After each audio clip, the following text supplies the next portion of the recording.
Good morning, or good afternoon, or evening. I have no idea when you're watching this. Welcome to the first official episode of The Chatterbox, an upcoming podcast series hosted by me, Count Marshall IV.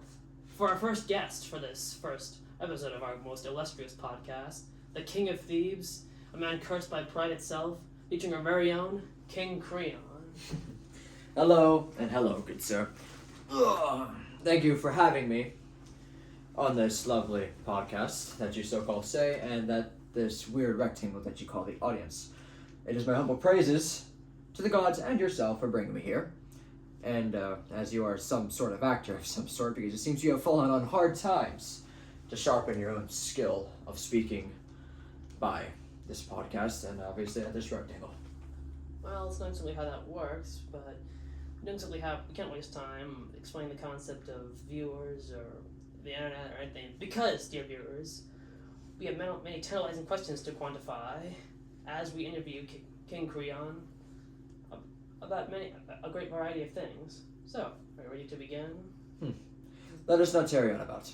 It would be a great misdeed to myself, to the King of Thieves, and the new current one, which I'm pretty sure is still around to this day, and, of course, the gods. So, let's not be here for just nothing. Bring it to me. Alright. Our first question for the period of day when this is aired. How would you justify your refusal to bury Polynices? Well, though he was my nephew, and of course a native to Thebes, he decided to go against me. He was a traitor, because he brought an army to my front door. And, thanks to the noble sacrifice of my lovely son, that he's to be put down and killed. That, of course, led to them both dying. That obviously made them fail to their mission to killing myself and to roll over my people. And thankfully, that is not just the only justification. And as King of Thieves, I still had a duty to uphold, and that duty was to ensure that that traitor was to not be buried. And it was my order to ensure that he was not to be buried, but the one who decided to defend my state was to be. Very understandable. As the King of Thebes, you had, and still have, I think, a duty to set an example for your people. But even though Eteocles was a traitor, he was still a Greek man, and there's a reason that burial holds a very important place within many cultures, even in this modern day and age. It existed, and still exists, as a way of sealing someone within the earth and preparing them for their journey to the afterlife. By denying this burial, even to someone you vehemently hate as a traitor, someone who may deserve it, possibly, you dishonor him, and more gravely, you incur the wrath of the gods themselves. Indeed. That's a great point you make, young actor. However, if I had simply buried Polynices along with his brother and the other iron-hearted people, they would have thought of me as a weak-hearted ruler. And it's my journey to ensure that everyone is to see me as a wonderful and strong-hearted and prideful such king, that I were to not bury him and to show that my power is to maintain itself, especially as that prestige and power preserves itself on any man such as yourself in this new century. See, just wanted to work on that a bit for this 21st century, but, well, let's move on. Thinking? Yes, indeed. Just thinking of the many options. Why not my son? Why not bring him up? There has to be something with him, of course. Oh, yes. Your son, Hymen. In front of him, you directly threatened your own niece, his bride, Antigone, after you sentenced her to death. This is of course after these events, of course, you proceeded to then seal her up within a cave, completely bypassing your initial decree of first stoning the person who buried Polynices to death, then threatening to kill her in front of your own son. Yep. And ignoring the fact that you rode the bicycle ridden by every politician in the history ever, the backpedal, would you Would you take back the actions and words that you said and did in this instance? Well, that is indeed a very nice question. I suppose anyone would, from the benefit of hindsight. Still things happen the way that the gods had intended. And, though, I did include that the loyalty was to be very important for every minute possible. Demanding it from absolute unearned loyalty will end up in disaster. My attempts to maintain that power and the loyalty of my family led to them all dying, especially my niece and my son, and to my disapproval, my own wife. That, of course, I will suffer from the consequences of that insolence.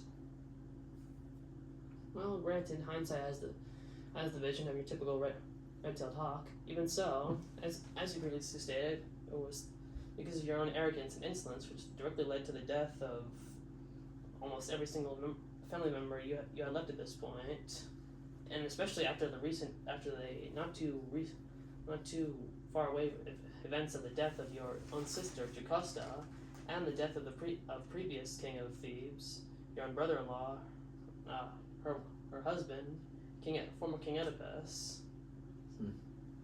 Well, if I could just put it in just one way, I do believe that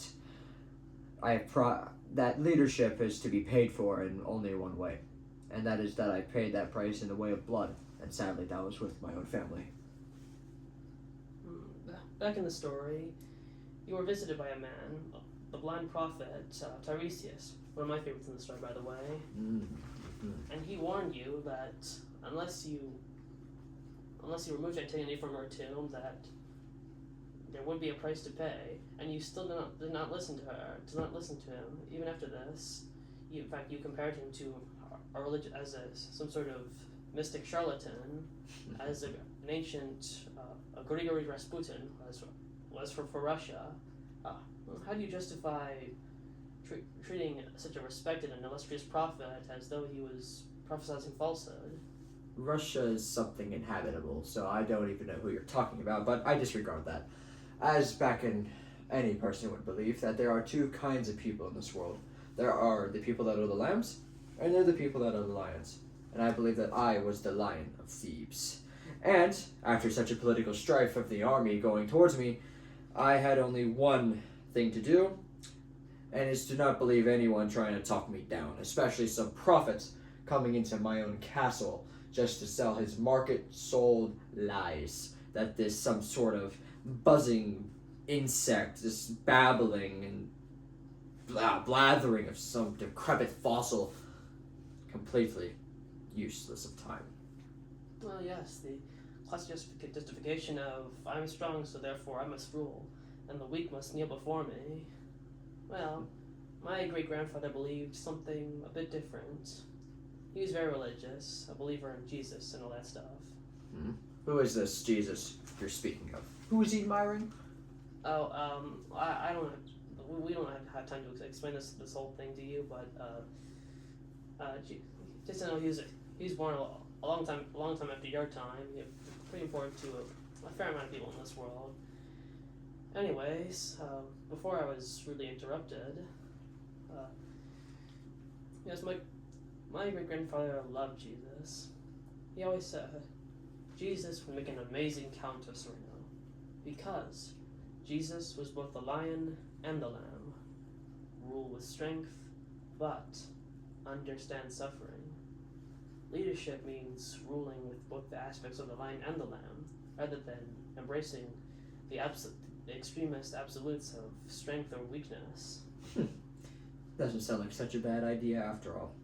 That Jesus man you were talking about sounds like quite the swell guy, and it seems like people must really love him if, especially your own grandfather, is to brought up such a man. Where is he now anyways? We don't exactly have the time or the patience of the viewers to discuss this. This isn't a religious channel. You're gonna make the viewers click away, and you might risk of losing our ad revenue. Speaking of which, we here at the Chatterbox team are proud to be sponsored by Raid Shadow Legends. Raid Shadow Legends? Yes, Raid Shadow Legends.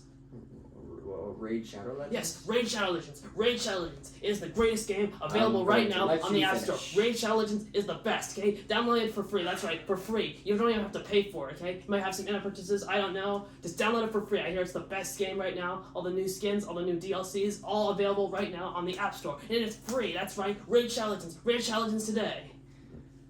Now, are we ready to continue? Unless, of course, you feel like admitting defeat. The knockoff Sophocles. I won't even dream of it. Very well then. So, To the next question. indeed, Sir. Indeed, to the next question. So, how? So circling back to our initial question, would you still bury Polynices even after all this time? Well, considering what happened to me as a result of my prioritization of my own laws over the gods, I would use every fiber that is brought upon you to make sure that man is buried properly. And even though he was a traitor, and myself is to be thought of as just this man with pride, I would happily bury him for the simple fact to see my wife once more. Based off of that logic, does that mean you would arrange your own burial as well? What do you mean by that? I mean, technically, you and Polynices are both traitors, but I guess in your case, it's way worse, huh? Because at least he was a traitor to a city-state. You betrayed the gods themselves. You went against the gods themselves, assuming that your words overruled the ultimate authority of Olympus. Imagine being so arrogant enough to think that your words are more important than the words of literal Zeus. Couldn't be me. But anyways, that's all the time we have, guys. Be sure to like, comment, subscribe, and click the notification bell so you can get more from our awesome channel. Creon, why are you looking at me like that? Are you okay? I wouldn't Security. say that. Security. He's looking at me funny. I need you to get out or something. Anyway, thank you for watching this channel. I appreciate this so much. Can't wait for our next episode. Good night and good luck. I'm going to tell you this right now. Creon, that's not. You that's spoke not with me as a okay? traitor. It's not, indeed, it isn't funny. Yes, it You is. called me a traitor in front of all these people that you call an audience. No, I didn't. There's not even a person right there. So I'm going to tell you this right hey, now. What are you doing? Okay, put the sword I'm down. going to okay? make you regret Put the ever sword calling down. me a traitor. Put the sword down, okay? By the No, death no, of your own miserable life. No. Ugh. Disgusting human flesh. Brought it back just so you can be killed. Disgusting. Get this stupid thing out of my face.